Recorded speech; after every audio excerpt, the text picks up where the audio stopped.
এই ফ্লেভারটা নিউ এসেছে। আমি অলরেডি শেষের দিকে এসে মনে বললো যে ভিডিও বানাতে হবে, সো আমি এটা খেয়ে রিভিউ দিই আগে। এই যে মুখে লেগেও আছে মনে হয়, আপনারা দেখতে পাচ্ছেন কি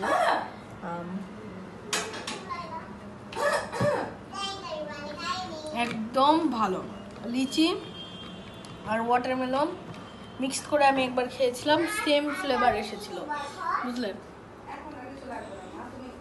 তো এভরিওয়ান ফ্রাইডেজ অনেক ভালো। আর এটা এখন কেবল এটা আছে যে 60 টাকার, সো আপনারা ট্রাই করেন। 500 ml একটা আছে, রাপসান যদি 250 ml এরটা বানায় চলে আসবে। আর অন্য ব্লুগুলো হচ্ছে 250 ml, আর শুধু লিচি আর এটা 500 ml। আর লিচি আর ওয়াটারমেলনের ছোটোটাও আছে, বড়টাও আছে, কিন্তু ওয়াটারমেলনের বড়টা নয়, এটার বড় আছে কিন্তু ছোট নাই, বুঝলেন? সো দেখা হবে আপনার